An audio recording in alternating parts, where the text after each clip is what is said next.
नमस्कार, स्वागत है आपका इंडिया न्यूज पे। मैं हूं आपके साथ राकेश टंडन। खास प्रोग्राम सिर्फ आपके लिए, दर्शकों के लिए, इंडिया न्यूज की कोविड ओपीडी।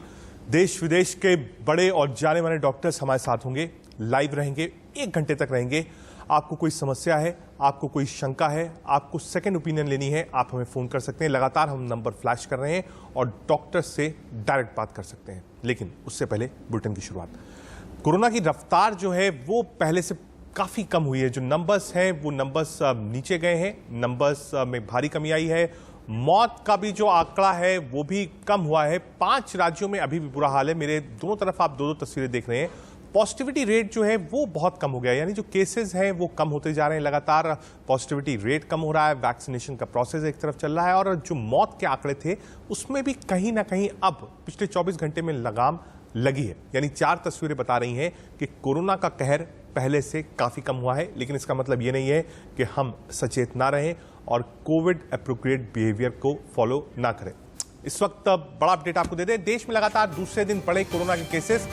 24 घंटे में कोरोना के 1,34,154 नए केसेस सामने आए हैं। एक दिन में कोरोना से 2887 लोगों की मौत हुई है। 24 घंटे में इलाज के बाद 2,11,499 लोग ठीक भी हुए हैं। देश में कोरोना का रिकवरी रेट 92.69% हुआ है।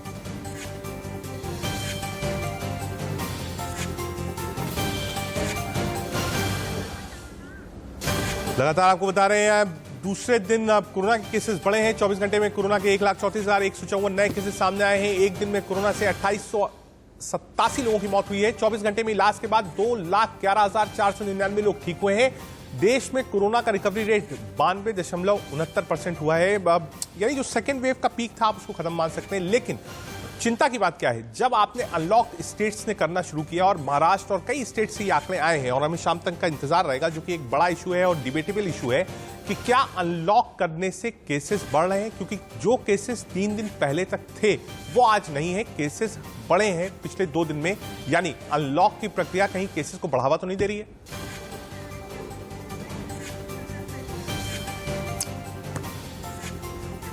हमारे साथ एक खास मेहमान है, डॉक्टर अस्मिता मेहता, जो कि हेड ऑफ डिपार्टमेंट है श्वसन चिकित्सा की। डॉक्टर अस्मिता मेहता, बहुत स्वागत है आपका इंडिया न्यूज की कोविड ओपीडी पर। लगातार हम इसी बात की चर्चा कर रहे हैं कि क्या ये अनलॉक जो हुआ है, क्या अनलॉक से केसेस बढ़े हैं ma'am? Cases of corona you mean? जी या सो इससे बढ़ सकते हैं, डेफिनेटली बढ़ सकते हैं, क्योंकि उससे ज्यादा मिंगलिंग होगा लोगों का। और उसके बाद यदि जो भी वो उनके इंक्यूबेशन पीरियड में होंगे, they can go and spread to others also. क्योंकि यदि मेरे को भी इन्फेक्शन संक्रमित हुआ है पर मैं अपने घर में हूं तो मैं वो दूसरों को नहीं फैलाऊंगी। पर यदि मैं बाहर जाऊंगी तो मैं दूसरे लोगों से कांटेक्ट में आके उनसे स्प्रेड कर सकती हूँ। But it is expected level पे है, क्योंकि हम लोग जब जैसे कि लॉकडाउन में भी देखते हैं तो टोटल पॉजिटिविटी रेट देखते हैं। सो नहीं टोटल डॉक्टर अस्मिता, मैं दूसरी चीज, आज से 3 दिन पहले जो केसेस थे काफी कम हो गए थे। चाहे आप स्टेट्स को लीजिए, नेशनल डाटा लीजिए, केसेस काफी कम हुए थे। लेकिन आज जब अनलॉक की प्रक्रिया शुरू हो रही है और भीड़ देखने को मिल रही है, कई जगह लोग मास्क नहीं लगाए हैं, मंडियों में भीड़ है, मार्केट्स में भीड़ है, यानी कि लोगों को ये लग रहा है कोविड खत्म हो गया। तो क्या ये दस्तक नहीं देगा कि आप खुद you are inviting the third wave to come and hit? क्योंकि केसेस बढ़ना यानी सीधे नजर आ रहा है कि जब कोविड एसओपीज का फॉलो सोसाइटी नहीं कर रही है, लोग नहीं कर रहे हैं, सीधे एक सर्ज देखने को मिल रहा है कोविड केसेस में। सही बोल रहे हैं आप, केसेस तो बढ़ रहे हैं, पर सही बोले तो आप कितने दिन तक लॉकडाउन रखेंगे भी?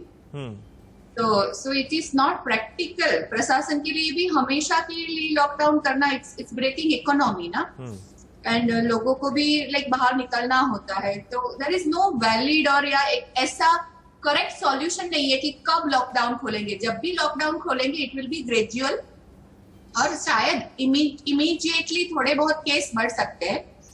पर what I was trying to say when you interrupted me was total positivity rate. जी तो यदि 1 लाख केसेस देखते हैं उसमें से कितने पॉजिटिव आए, तो जैसे मैं अभी केरला में हूँ तो केसेस नंबर बढ़ते हैं कि 13,000 था, अभी कल देखा तो 19,000 हो गया। तो उसमें यदि हम पॉजिटिविटी रेट देखते हैं तो इट वाज 16%, उससे अभी 13% है। सो ठीक है, वो ज्यादा इंपॉर्टेंट है। मैम 1 मिनट आपको रोकूंगा। एक कॉलर हमारे साथ हैं, ललित दिल्ली से। ललित जी, आप सवाल पूछ सकते हैं अपना। हेलो जी, आप सवाल पूछिए ललित जी। अच्छा, मैं ये जानना चाह रहा था कि अगर अपन ये वैक्सीन लगाते हैं कोरोना वाली कोवैक्सीन, अगर इसमें कुछ साइड इफेक्ट तो नहीं, जैसे हाथ की नस वस सुन हो जाती है सोते टाइम, कोई दिक्कत तो नहीं लगवाने में? आपने अभी लगवाई कि नहीं लगवाई ललित जी? अभी नहीं लगवाई। अच्छा, डॉक्टर स्मिता, आप लगवाई नहीं अभी तक वैक्सीन। आप दिल्ली से कॉलर हैं, ललित हैं, कह रहे कोई साइड इफेक्ट्स तो नहीं हो जाता है, नस तो नहीं दब जाती है सोते समय? आप जवाब दे सकती हैं ललित को। या सो ललित जी, आपने बहुत सही सवाल पूछा है। वैसे तो किसी भी इंट्रामस्कुलर इंजेक्शन का भी साइड इफेक्ट होता है, उसमें वैक्सीन होने की जरूरत नहीं है, और कोई कोई नाव दब भी जाती है, पर उसका इंसिडेंस यदि देखा जाए तो लेस देन 1% होगा, इररिस्पेक्टिव ऑफ द वैक्सीन।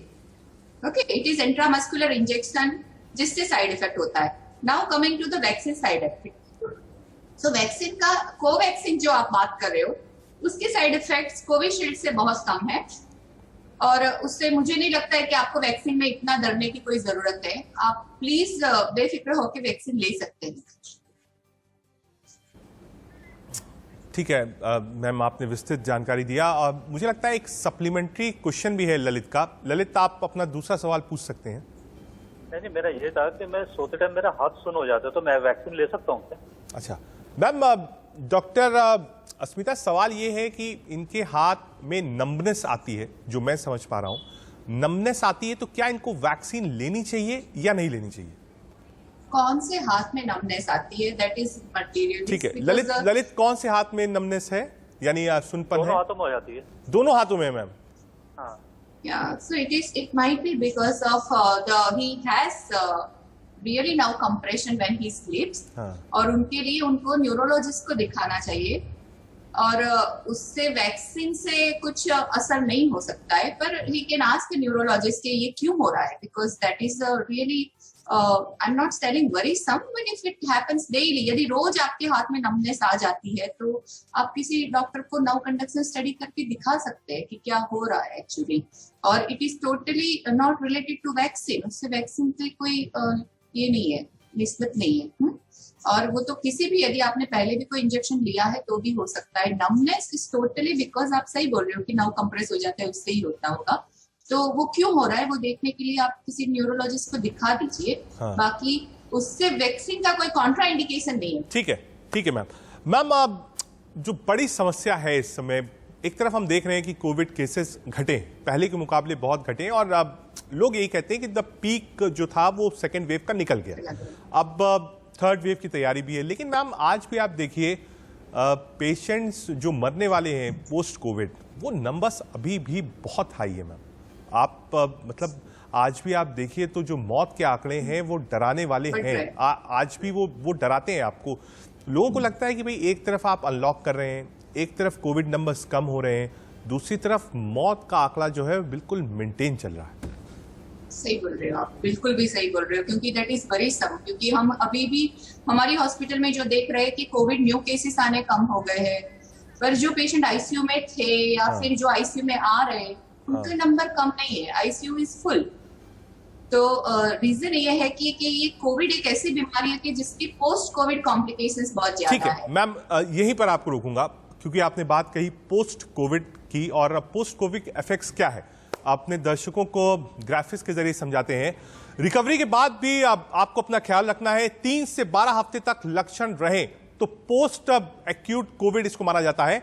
12 हफ्ते बाद भी लक्षण रहे तो क्रॉनिक कोविड कहा जाता है। ये ग्राफिक्स के जरिए हम आपको समझा रहे हैं। लंग्स कोविड के लक्षण क्या है, ये नई फिनोमेना आया है। लंग्स कोविड के समान लक्षण ये है कि 57% लोगों को थकान की शिकायत होती है, 57। 44% लोगों को सिरदर्द की समस्या होती है। 28% लोगों को अटेंशन डिसऑर्डर होता है। 25% लोगों को बाल झड़ने का लक्षण होता है। 24% लोगों को सांस लेने में दिक्कत होती है। ये सारी पोस्ट कोविड प्रॉब्लम्स हैं। लंग्स कोविड क्या है, ये भी एक नया टर्मिनोलॉजी आई है साइंस में। रिकवरी के बाद लक्षण दिखने को लंग्स कोविड कहा जाता है। कुछ हफ्तों या महीनों बाद तक भी ये लक्षण रह सकते हैं। लक्षण क्या होता है? वायरस निकलने के बाद भी लक्षण खत्म नहीं होते। कुछ लक्षण जाते नहीं बल्कि बने रहते हैं। कुछ लक्षण थोड़े थोड़े दिन में फिर दिखते हैं। ये पोस्ट कोविड है। लंग्स कोविड 2 स्टेज क्या है? लंग्स कोविड 2 के स्टेज क्या है ये आपको बता रहे हैं। पोस्ट एक्यूट कोविड के लक्षण हैं 3 से 12 हफ्ते तक बने रहते हैं। क्रॉनिक कोविड जो है वो 12 हफ्ते बाद भी लक्षण उसके बने रहते हैं। ये सारी लंग्स कोविड कैसे कर रहा है शरीर को प्रभावित, ये आपको ग्राफिक्स में बता रहे हैं। नर्वस सिस्टम, सिरदर्द, डिप्रेशन, एंग्जाइटी, पहचाने में समस्या, नींद बहुत अधिक आना, ये सब पोस्ट कोविड है। लंग्स इन्फेक्शन, दिल या फेफड़ों से जुड़ी दिक्कत हो सकती है आपको। इसमें खांसी आएगी, हल्का बुखार होगा, सीने में दर्द होगा और सांस लेने में दिक्कत होगी। इसको हम नाम दिया गया है लंग्स कोविड। जी हाँ, और क्या क्या समस्या हो सकती है? पाचन तंत्र में दिक्कत होगी, कब्ज, उल्टी, पीलिया, डायरिया, चक्कर आना, पेट में गड़बड़ी, ये सारी समस्याएं हैं। और पोस्ट कोविड दिक्कत जो आ रही है, चेस्ट कोविड जिसको नाम दिया गया है, उसमें मांसपेशियों का दर्द है, बेचैनी है, सीने में दर्द है, जोड़ों में कमजोरी है, कमजोरी पूरी बॉडी में महसूस होती है। क्या क्या हो सकता है? किडनी की समस्या हो सकती है, पेशाब में प्रोटीन ज्यादा आउट हो सकता है, किडनी को नुकसान पहुंच सकता है। इसके सिम्टम्स क्या हैं जो आप बाहर आपकी बॉडी में दिखेंगे? त्वचा पर लाल चकत्ते बनना, त्वचा के किसी हिस्से का लाल होना, ये इसके पोस्ट कोविड सिम्टम्स हैं। स्केलेटल समस्या क्या है? मांसपेशियों में दर्द, कमजोरी और जोड़ों का दर्द। ये विस्तृत हमने आपको बताया ग्राफिक्स के जरिए। लंग्स कैसे बनेंगे यंग, ये भी हम आपको बता रहे हैं। लंग्स कैसे बनेंगे हम? डीप ब्रीदिंग और ब्रेथ होल्डिंग एक्सरसाइज करें। सांस रोककर फेफड़ों की स्थिति चेक करते रहें, यानी सांस लीजिए तो रोकिए और देखिए आप कितने समय तक रोक सकते हैं। 25 सेकंड तक सांस रोकने की प्रैक्टिस आपको करनी है। 25 सेकंड सांस रोकना मतलब फेफड़े स्वस्थ हैं। सांस रोकने का समय बढ़ते रहना चाहिए, यानी आप 25, 30, 35 बढ़ाइए। अच्छा संकेत, तब एक्सरसाइज से फेफड़े पूरी तरीके से स्वस्थ रहेंगे। ये हमने आपको बताया। पोस्ट कोविड की जितनी समस्याएं थी वो हमने आपको बताई और इस पर मैम से डिस्कशन भी होगा। लेकिन भरत एक कॉलर है, उनके पास चलते हैं। भरत, अपना सवाल लीजिए। हेलो जी भरत, आप सवाल पूछ सकते हैं अपना। हाँ सर, ये कोई पूछ रहा था, मेरे मिसेज के तीसरा महीना लगा है, तो एक्चुअली वो वैक्सीन लगा सकते हैं या नहीं लगा सकते हैं? ठीक है doctor Asmita, 3rd month of pregnancy, the caller wants to know कि वैक्सीन ले सकते हैं या नहीं ले सकते हैं। वो एक, मुझे लगता है एक ग्लोबल आप कह सकते हैं ये फिनोमेना है कि प्रेग्नेंट वुमेन्स जो हैं क्या वो वैक्सीनेटेड हो या ना हो। डॉक्टर अस्मिता मेहता। लैक्टेटिंग वुमन को ऑप्शनल है, वो अपनी जिम्मेदारी पे ले सकते हैं। गवर्नमेंट प्रेग्नेंट लेडी को एडवाइस नहीं करते हैं, इट्स कॉन्ट्राइंडिकेटेड। ठीक है, आप ये तो एक मैम सेट फॉर्मेट हो गया जो ICMR वाला है वो आपने दिया। ओपिनियन अगर आपसे कोई लेगा पेशेंट, तो ओपिनियन आपकी क्या होगी? दैट्स वेरी डिफिकल्ट टू से, क्योंकि ये जो वैक्सीन है ना, यदि हम लोगों को, नॉर्मल लोग जो प्रेग्नेंट नहीं है उनको मिलता है, उससे माइल्ड, एक कोविशील्ड वैक्सीन है एंड कोवैक्सीन है, उसमें से जिसने भी कोवैक्सीन लिया है उनको माइल्ड कोविड के सिम्टम्स होते हैं। तो डिपेंड्स कि वो प्रेग्नेंट लेडी में कितना टॉलरेंस है। I would not suggest Covishield वगैरह लेना immediately until unless we know that उससे कोई साइड इफेक्ट नहीं होगा। I would not take risk. ठीक है, क्योंकि प्रेगनेंसी में ट्रायल करना मुश्किल है, तो हमेशा ऐसे ही रहेगा। It's better to have a before pregnancy, before planning pregnancy. ठीक है मैम, ठीक है। एक कॉलर सत्येंद्र हमारे साथ हैं अजमेर से। सत्येंद्र जी, आप सवाल पूछ सकते हैं अपना। नमस्कार सर। हाँ, मेरे फादर हैं सर। हेलो, आप सवाल पूछिए सत्येंद्र जी। मेरे फादर 74 ईयर ओल्ड हैं और उनके एक डोज कोवैक्सीन की लग चुकी है और उनके दूसरी डोज का भी टाइम आ गया था, पर उनको उनको वो हो गया था सर, वायरस इन्फेक्शन हो गया था एक, जिससे स्पॉट छोटे छोटे दाने हो जाते हैं, हर्पीज वायरस हो गया था। तो उनके 5 दिन का कोर्स चल रहा था अभी दवाई का, और वो खत्म हुए हुए अभी 3 दिन हुए हैं। तो वो अब कोवैक्सीन ले सकते हैं दूसरी डोज या थोड़ा टाइम लगेगा? ठीक है, ठीक है। डॉक्टर अस्मिता, आपने सवाल सुना। So the herpes virus infection usually उनको ही होता है जिनकी इम्यूनिटी डाउन होती है, और जब इम्यूनिटी डाउन होती है तब आप कोई भी वैक्सीन लो तो उसका इफेक्टिव रिस्पॉन्स नहीं होगा, तो मैं ये सजेस्ट करूंगी, यदि मेरे पेशेंट है तो मैं उनको बताऊंगी कि आप वैक्सीन एटलीस्ट 1 महीने तक डिले कर दीजिए, क्योंकि तब तक उनका इम्यूनिटी रीजनरेट हो जाएगा। ठीक है, डॉक्टर अस्मिता आप रही हमारे साथ। एक हेडलाइंस का एक बार रुक कर लेते हैं। हेडलाइंस क्या कहते हैं? कोविड ओपीडी में एक बार फिर से आपका स्वागत है। सीधे अपने पैनल के पास चलते हैं। डॉक्टर नवीन मल्होत्रा भी जुड़ गए हैं, जो कि सीनियर कंसल्टेंट है पीजीआई की, और साथ ही साथ डॉक्टर अस्मिता हमारे साथ है ही हैं, जो कि एचओडी हैं श्वरन चिकित्सालय की। डॉक्टर नवीन, आपने थोड़ा लेट ज्वाइन किया, तो जो ब्रीफ था और जो हमारी और डॉक्टर अस्मिता की बातचीत हो रही थी वो पोस्ट कोविड इन्फेक्शंस के बारे में हो रही थी। एक नया टर्मिनोलॉजी आया है जिसको लंग्स कोविड कहा जा रहा है। इन दो चीजों को लेकर आदमी परेशान है, क्योंकि आप देखिए जो सर्ज है, जो नंबर्स है, इन्फेक्टेड पेशेंट्स हैं, वो लगातार डिप हो रहा है, नीचे जा रहा है, लेकिन जो मृत्यु दर है, मरने वाले पेशेंट्स की संख्या है, वो नीचे नहीं हो रही है। ज्यादा से ज्यादा जो इफेक्ट है वो चेस्ट पर हो रहा है, और बहुत लेट हो जा रहे हैं डॉक्टर्स भी इस बात को समझने के लिए कि ये इन्फेक्शन चेस्ट तक पहुंच जा रहा है और उसके बाद मरीज कोलैप्स कर जा रहा है। डॉक्टर नवीन मल्होत्रा।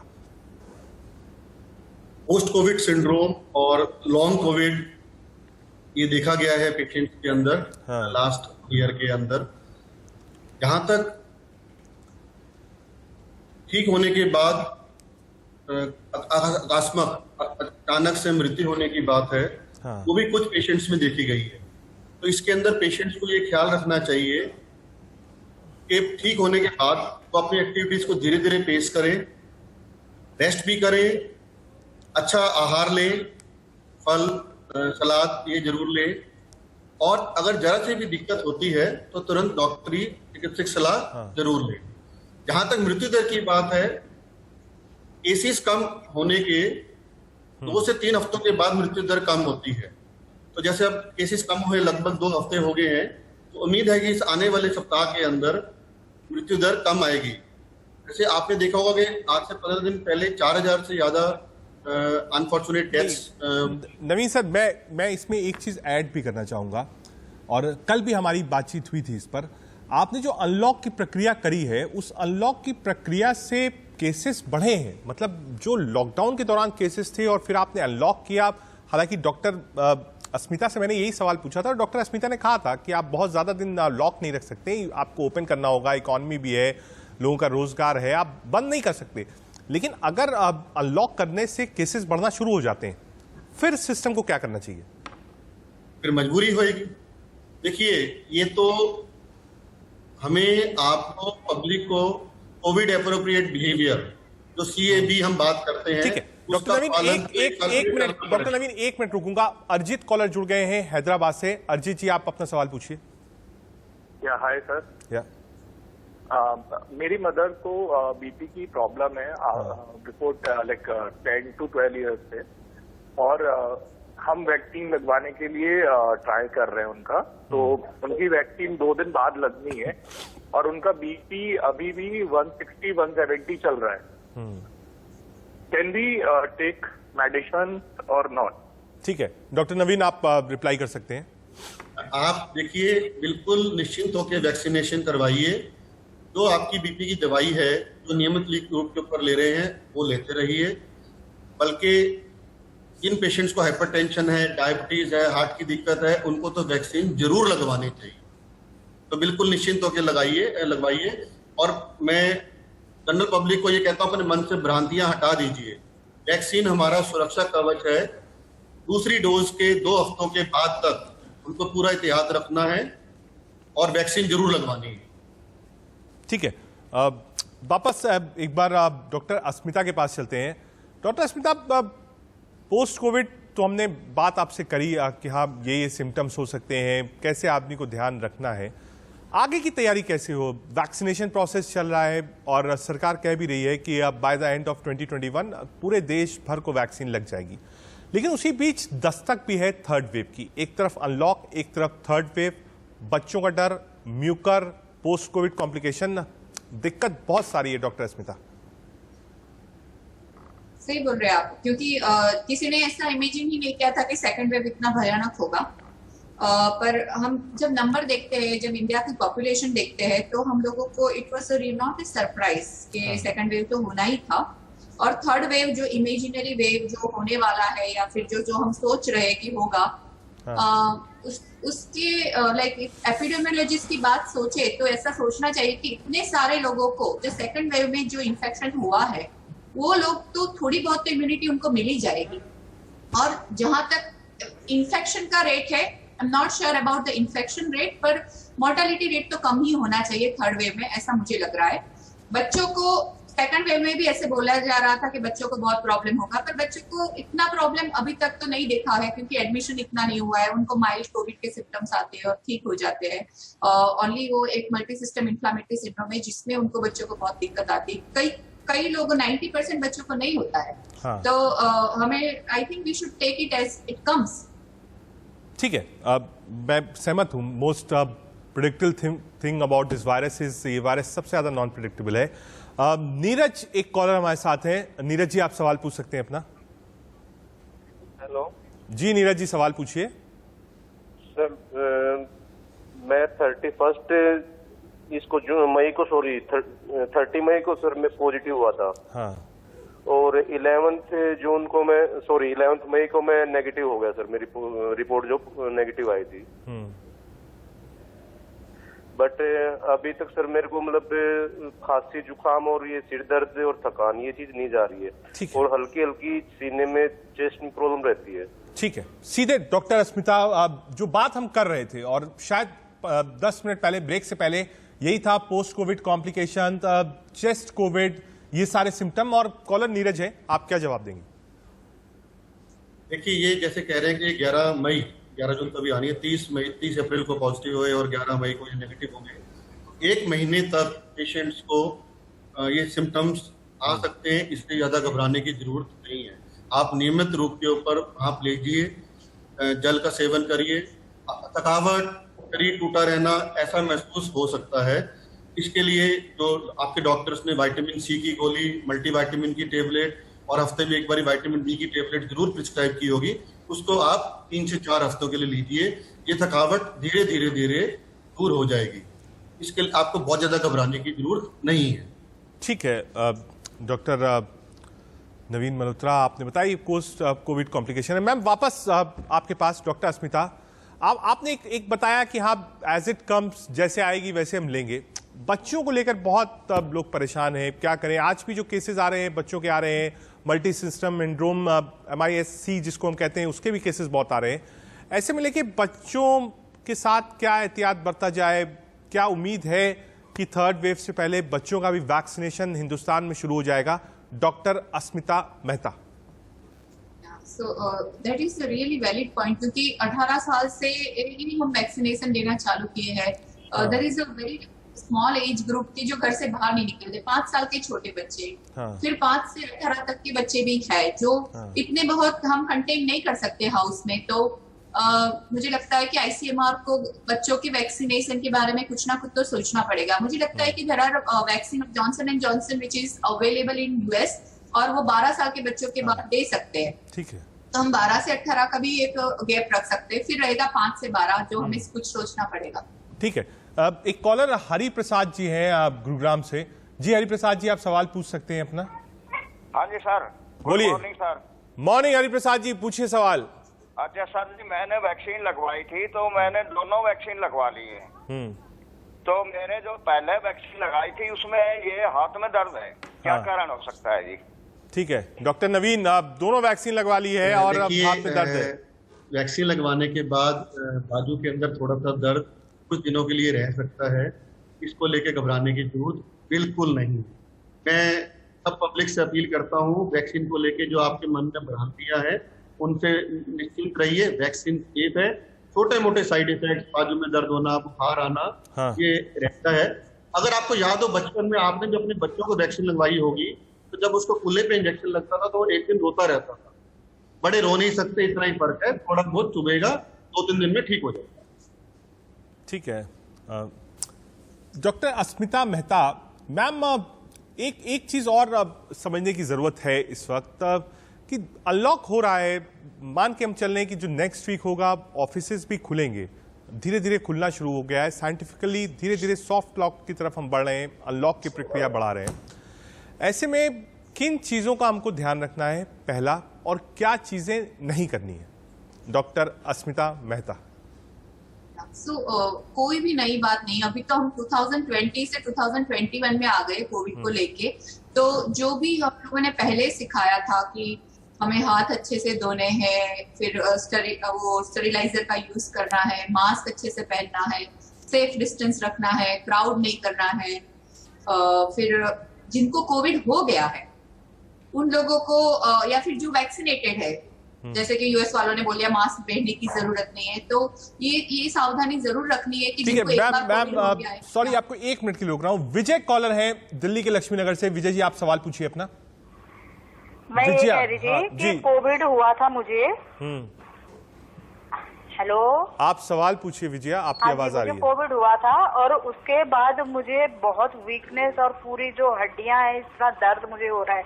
वैसे मैं फिट हूँ उस हिसाब से, लेकिन जैसे आज मैं वॉक के लिए गई थी तो उसके बाद भी मुझे बड़ी कमजोरी फील हो रही है।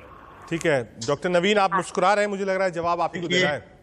हाँ मैडम, ऐसा है कि जो आपको ये लक्षण आ रहे हैं ये कोविड के बाद के नॉर्मल लक्षण है, कोई एबनॉर्मेलिटी नहीं है। आप फिट हैं और धीरे धीरे और फिट हो जाएंगी। जैसे ही मैंने पहले कहा था कि वीकनेस दूर होने में 3 से 4 सप्ताह का वक्त लगता है। आपसे मेरी ये सलाह है कि आप एक fruit, 1 plate salad, vitamin C की 1 टेबलेट रोज की, मल्टीविटामिन की 1 टेबलेट रोज की और विटामिन डी की 1 टेबलेट हफ्ते में 1 बारी, ये 4 हफ्तों के लिए ले लीजिए और अपने आप को धीरे धीरे पेस करिए। पहले दिन आप 500 मीटर सैर करिए, दूसरे दिन 600 करिए, ऐसे पेस करके अपना स्टेमिना बढ़ाइए, आप जरूर ठीक हो जाएंगे। ठीक है, वापस डॉक्टर अस्मिता के पास। डॉक्टर अस्मिता, आप बता रही थी डूज एंड डोंट्स, जैसे जैसे अनलॉक हो रहा है क्या करना है, क्या नहीं करना है, कैसे बचना है, कैसे अपने आसपास वालों को बचाना है, परिवार वालों को बचाना है। 5 पॉइंट्स क्या करना है अनलॉक के बाद। सो मास्क पहनना है, सेफ डिस्टेंस रखना है, क्राउडेड प्लेसेस पे नहीं जाना है और क्राउड नहीं करना है। At least you can avoid it. Office places में जहाँ पे लंच खाते हैं तो हमारे हॉस्पिटल में हमने रूल बनाया है कि एक ही बंदा एक टाइम लंच करेगा, या फिर अपने रूम पे या अपने टेबल पे लंच करिए, क्योंकि वो जगह ऐसी है जहाँ पे मास्क पहने बगैर खाते पीते हैं। तो जहां तक हो सकता है आप अवॉइड करें वो सब जगह पे जहाँ पे क्राउड हो सकता है, चाय पीना, नाश्ता करना वगैरह। अभी बस वगैरह है जो जिनको बस या ट्रेन से यात्रा करना है उनके लिए थोड़ा मुश्किल होगा क्योंकि क्राउडेड वी कांट अवॉइड। ठीक है, ठीक है। एक कॉलर जितेन हमारे साथ है। जितेन जी, आप सवाल पूछ सकते हैं अपना। ये मेरी मिसेज को ब्रेस्ट कैंसर हुआ था 4-5 साल पहले। तो इनका जो ब्रेस्ट रिमूवल हुआ था लेफ्ट साइड में, और कहा गया था कि लेफ्ट साइड से, लेफ्ट हैंड जो है वहां से ब्लड वगैरह कुछ दे नहीं सकते हैं। तो मेरा सवाल ये है कि अभी इनका वैक्सीनेशन नहीं हुआ है तो क्योंकि वैक्सीन जितनी भी मैंने देखे सब लेफ्ट हैंड में लगा रहे हैं, लेकिन उनके लेफ्ट हैंड में ब्लड वगैरह लेना या देना ऐसा कुछ मना किया हुआ, तो क्या वैक्सीनेशन लेफ्ट में ही ले सकते हैं या राइट में भी, राइट में लें? ठीक है डॉक्टर नवीन, देखिए जो आप कह रहे हैं वो ब्रेस्ट रिमूवल के बाद एक नॉर्मल का सर्जरी का इफेक्ट होता है कि उस तरफ सूजन आ जाती है। वैसे ये वैक्सीन मसल के अंदर लगती है, इंट्रामस्कुलर लगती है, तो आप इसको लेफ्ट हैंड में लगवा सकते हैं। अगर फिर भी आपका अगर लेफ्ट हैंड के अंदर अभी सूजन है, लेफ्ट आर्म के अंदर अभी सूजन है, तो आप उसको राइट हैंड में भी लग सकता है। लेफ्ट हैंड में इसलिए लगवाते हैं क्योंकि 90% लोग राइट हैंडर होते हैं, इसलिए लेफ्ट हैंड में लगाया जाता है। ठीक है, ठीक है। एक कॉलर राजपाल है कानपुर से हमारे साथ। जी राजपाल जी, सवाल पूछिए आप अपना। हमारा सवाल ये सर, मैंने फर्स्ट डोज लिया था, इसके बाद 28 दिन में दूसरा ले लिया था, लेकिन कोविड शील्ड का भी 80 दिन गैप कर दिया है। तो जो गैप मैंने कम लिया था तो उसका क्या फर्क पड़ेगा और एंटीबॉडी बनेगी कि नहीं बनेगी? ठीक है, डॉक्टर अस्मिता कॉलर का। डॉक्टर अस्मिता, जो आपकी परेशानी वो हम सब डॉक्टरों ने भी ऐसे ही किया है। तो हम लोगों को तो लगता है कि इसमें कोई उस टाइम पे जो रूल्स था उसके हिसाब से हमने सही किया है। और मुझे नहीं लगता है कि अभी आपको एक भी बूस्टर डोज इमीडिएटली लेने की जरूरत है। जब गवर्नमेंट की पॉलिसी चेंज होगी तब हम शायद सोचेंगे इसके बारे में।